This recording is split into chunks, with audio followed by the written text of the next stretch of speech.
The story begins in a world of glass towers and boardroom power, where James Rutherford reigned as one of the most successful CEOs in the country. As the founder of a global tech conglomerate, he was known for his sharp instincts, relentless drive, and commanding presence. But while James could control the trajectory of companies and economies, he was utterly powerless when tragedy struck the person he loved most, his daughter. Emily Rutherford was 16 when the accident happened. She had always been the bright light in James's otherwise calculated and structured world. Intelligent, artistic, and full of life, she had dreams of becoming a dancer.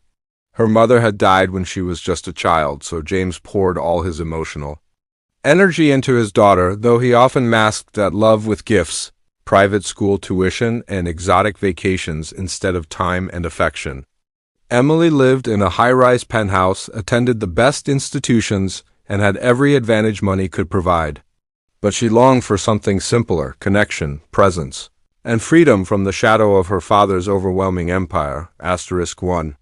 Rainy evening, Emily was returning from a late dance rehearsal.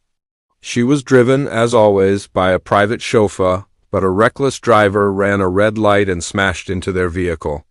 The driver walked away with minor injuries. Emily's spine was shattered.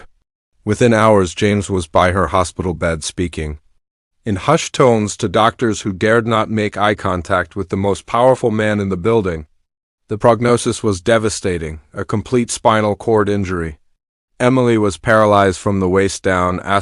James immediately mobilized his vast resources. World-class surgeons were flown in from Europe.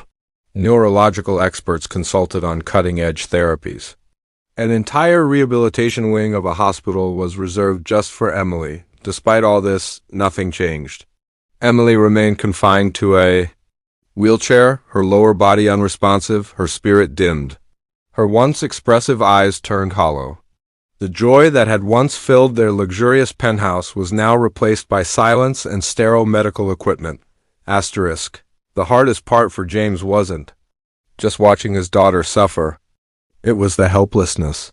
He had always believed that anything could be fixed with the right plan, the right team, or the right amount of money, but this was different. Emily didn't need technology or logistics. She needed healing of a kind he couldn't provide.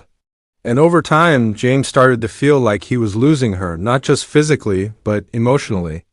She stopped speaking, avoided eye contact, refused therapy sessions, and cried when no one thought he was looking. The CEO, who could command a boardroom full of global investors, couldn't even get his daughter to look at him. Doctors told him to be patient. Therapists offered standard timelines. But none of it touched the core of the problem. Emily was grieving, not just the loss of her body, but the freedom of her youth, the identity she had carefully built through movement and creativity. And behind her grief was another invisible wound: the years of emotional distance from a father who had always been present in name but absent in heart. At some level, James knew this. And yet he felt stuck. His world of spreadsheets and corporate metrics gave him no guide on how to navigate something as raw as fatherhood in the face of tragedy. Months passed. Emily's condition stabilized, but her will to engage in recovery grew weaker. She would sit by the large windows of the penthouse, staring blankly at the city lights, legs motionless, arms limp at her side. She stopped painting, stopped drawing, and asked for her dance shoes to be taken out of her room. Her silence was the loudest pain James had ever known. Despite the constant influx of doctors, specialists, and psychologists, nothing reached her. Eventually, James started dismissing high-profile professionals one by one, not out of cruelty, but because he couldn't bear watching hope promised and then taken away again. Emily didn't need more professionals. She needed something else. Something deeper. And James, exhausted, desperate, and utterly lost, finally admitted it. He had no idea what that something was. This was the moment that defined the shift in the story. Not when the accident happened or when the doctors failed, but when James Rutherford, the untouchable titan of industry, realized he couldn't fix this alone. For the first time in his adult life, he admitted vulnerability. And though he didn't know it at the time, That crack in his armor was the first miracle, asterisk, because sometimes miracles don't arrive in helicopters or wear lab coats. Sometimes they come quietly in the form of a stranger, asterisk. He came into their lives unexpectedly, almost as if fate had woven him into a story no one could see unfolding. His name was Daniel Cole, a quiet, soft-spoken single father in his early 40s who lived in a modest neighborhood miles away from the gleaming towers where people like James Rutherford ruled the world. Daniel had once worked as a physical therapist, though not in a high-end clinic or hospital. He had specialized in helping trauma patients in underfunded community centers, working with veterans, accident survivors, and children with developmental disabilities. But life had taken its toll on him too. Daniel's story was marked by heartbreak. He had lost his wife to cancer 7 years earlier, and his only son, Evan, had been born with a degenerative muscle disorder. For years, Daniel poured his soul into helping his boy stay active, strong, and hopeful. While doctors gave grim forecasts, Daniel refused to accept the timelines or limits. Through trial, research, and unorthodox methods, he found ways to help Evan move and grow stronger. Not everything worked, but some things did, things rooted not just in science, but in empathy, creativity, and relentless personal investment. Asterisk, when Evan died at the age of 11, Daniel shut down. He left his job, withdrew from his small social circle, and stopped doing what he once loved. The pain of trying so hard and still losing his child hollowed him out. But the knowledge he had gained over the years, the intimate understanding of physical and emotional healing, those remained with him. Buried beneath the grief, asterisk, a mutual acquaintance, a former nurse who once worked with Daniel, was the unlikely link between two very different worlds. She had been recently hired at the Rutherford estate as a home health aide, and after witnessing Emily's quiet despair and James's silent breakdown, she reached out to Daniel. She didn't pitch him as a miracle worker or a genius, just someone with a gift for connection and a heart shaped by experience. Asterisk, Daniel was reluctant. He didn't want to return to that world, didn't think he could bear the emotional weight of another child's suffering.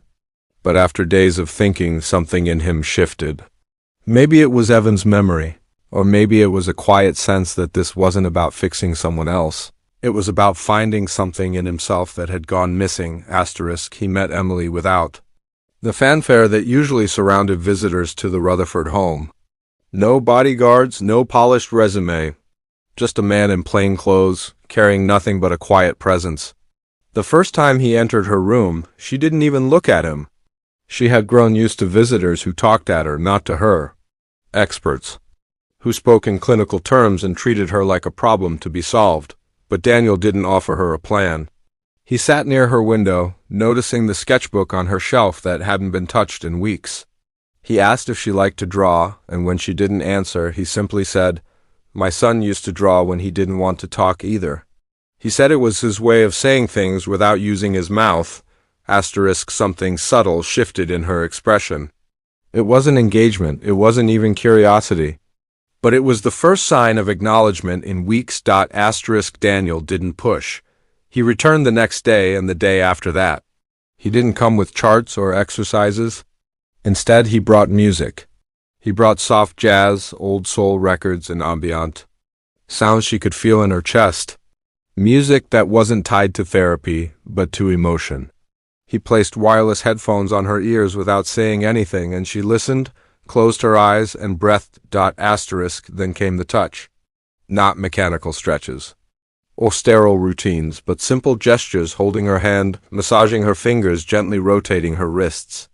He spoke to her, telling stories of Evan, not about his death, but about his bravery, his stubbornness, his love of drawing and making jokes even when his legs failed him. Through these stories, Daniel planted seeds. He didn't talk about recovery or goals. He talked about dignity, about imagination, about the things the body can remember even when the world says it's broken. Asterisk, James was skeptical at first. He watched from the hallway, arms crossed, unsure of what to make of this man who seemed to defy everything he had been told about proper recovery. Daniel wasn't measuring muscle movement or checking vitals. He wasn't even documenting Progress, but James couldn't ignore one truth. Emily was reacting. Slowly, subtly her eyes followed Daniel when he spoke. She nodded occasionally. One day, she whispered something he said had made her laugh. Then came the moment no one expected. 2 weeks into his visits, Daniel placed a paintbrush in Emily's hand and held a canvas in front of her. He said nothing. She stared at it for minutes. Then, with her weak grip and trembling wrist, she moved the brush. The first stroke was jagged and shallow, but it was hers. James watched it happen, eyes burning with tears he hadn't allowed himself to feel in months. That small moment became the foundation for everything that followed. Daniel began to incorporate movement into stories, inviting Emily to mimic the way trees swayed in the wind by gently rocking her arms, or pretending to be a conductor by moving her fingers in time with the music. There were no routines, no 10 reps and done.